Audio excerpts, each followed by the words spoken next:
نجاحات ونجاحات وعم نتابعها من بلد إلى آخر، ومن كليب ومن ألبوم ومن أغنية إلى أخرى، ودايما في مفاجآت حلوة بحضرها للجمهور.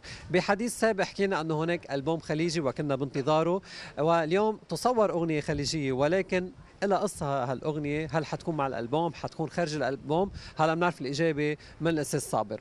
أستاذ صابر إلى جانبي وإلى جانبي أيضا وجه صار كتير منكم بيعرفوا من خلال إطلالات ببعض الوسائل الإعلامية المكتوبة، ألا وهي زوجته الرائعة إخلاص. زوجته هي مش زوجته اليوم لحتى تكون إلى جانبه هيك وتريحه بوجودها، إنما هي اليوم عم تتعب مثله لأنه هي عندها مهمة وهي البطلة اليوم. أهلا وسهلا فيكم. مرحبا بك، مرحبا بك عماد. بونسوار. بونسوار عماد. كيف حالك؟ الحمد لله. لاباس؟ لاباس برشا.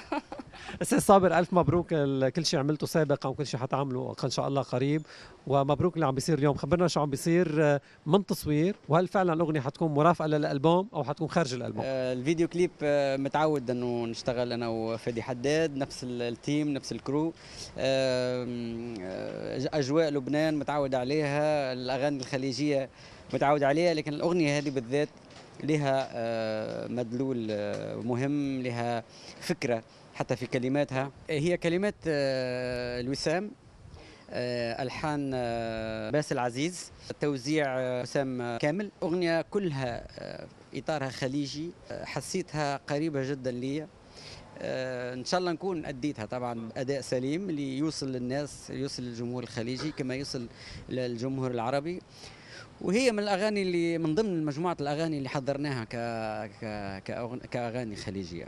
شو رايك انه انت اول فنان عربي بتكون زوجته الى جانبه بالكليب؟ وهون بس لننوه لانه حتى يبين انه نحن بنتابع كل التفاصيل.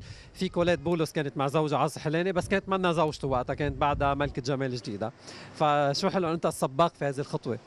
لا، هي مش مسألة سباق، لكن المهم انه اخترت الشخص المناسب حتى يكون شريكي في الفيديو كليب، في هذا العمل. هي فكرة، هي حبت الأغنية أكيد. ف وأنا حبيت نعمل لها طبعا مفاجأة وما نخليهاش يعني تبعد عليها الأغنية. فحبيتها داخل الأغنية كأنها هي من المؤسسات للأغنية هي، لأنه هي بالنهاية بطلة من أبطال الأغنية. صحيح، لأنه الموزع والملحن والمطرب والمصور والمخرج، فأنت كذلك بطلة في الفيديو كليب وفي الأغنية. إن شاء الله توصل للناس مثل ما حاولنا أنه نوصلوها يعني بصورة جميلة طبعا وراقية. هذا ما عندناش شك فيه، لانه فادي حداد من المخرجين المميزين. انا بالنسبه لي انا من مجموعه المخرجين اللي شرفوا الاخراج الفيديو كليبات، من ضمن طبعا اسماء كبرى يعني دون ندخل في ذكر الاسماء، لكن بالنهايه هناك مجموعه كبيره من المخرجين اللي يستحقوا يعني مراتب عليا مثل فادي حداد. اكيد فادي حداد، لانه فينا نقول كليباتك النافره والمميزه، وهذا الكليب الرابع معه من تونس الى لبنان الى يا عسل، وبعد ما غنيت لها يا عسل هلا بلشت تغاروا على بعض. لا ما حتى غيره، لا بالعكس، وانا نحب الغيره نتاعها لانها غيره سليمه جدا، وغيره يعني راقيه، وغيره فيها فكر، يعني مش غيره اللي هي من غير طعم. صعب تغلبني بالحب، لعبة الحب ما هلك، انت تظن انك على قلبي ملك، لا حبيبي اليوم اقلك ايش ملك. خلاص قبل بيومين او 3 ايام اعطوك زفولك الخبر انه حتكوني البطل بالكليب، حتى المخرج نفسه تفاجأ لما قالوا انه انت البطله. كيف تلقيت الخبر وهل كنت منتظرتي؟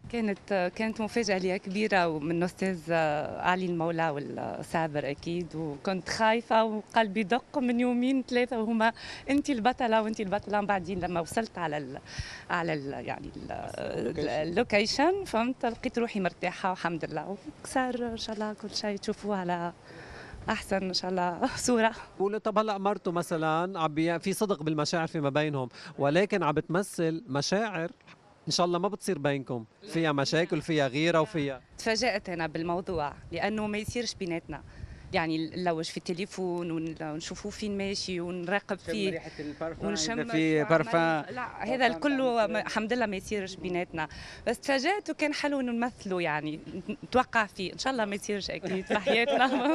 حلو هالرساله من بنات لبنات جيلك، لانه عن جد انتم فكرة عجبتني الفكرة وتشجعت انه نعملها، وهما اكيد شجعوني. قديش بدها تكون ذكيه الامراه، يعني الامرأة العادية بدها تكون قد ايه ذكية، وكيف إذا كان زوجها ستار ونجم مثل صابر، يعني قد ايه كمان بتكون عندها مثل ما بيقولوا عقلاتها لارج كثير. ان شاء الله يا رب، ان شاء الله يدوم علينا هالنعمة انه عنا عقلات.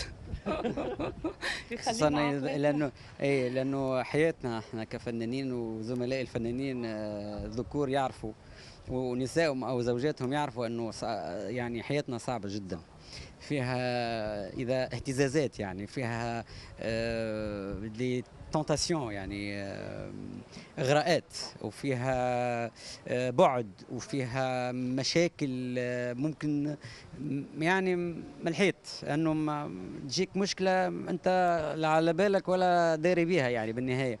ف يعني الزوجات لازم يكونوا هما كذلك عقلهم في راسهم واعيات، حتى ويعطيوا ثقه كبيره، ما نقولش ثقه عمياء اللي هي تفقد خيط التواصل. انا يمكن كتار من اللي بيحبوك هلا عم يسالوا بعد ما نجحت بهالتجربه ستتكرر، وممكن تكونوا سويا يمكن بمسلسل، بفيلم، بكليب اخر؟ لا وقت نفتح مكتب ونصير نستقبل في السيناريوهات وانا قاعد نمضي على شو اسمه. لا ابدا، هي فكره، محاوله مفاجاه، اول مره واخر مره تصير باش نكونوا. شو رايك اخر مره؟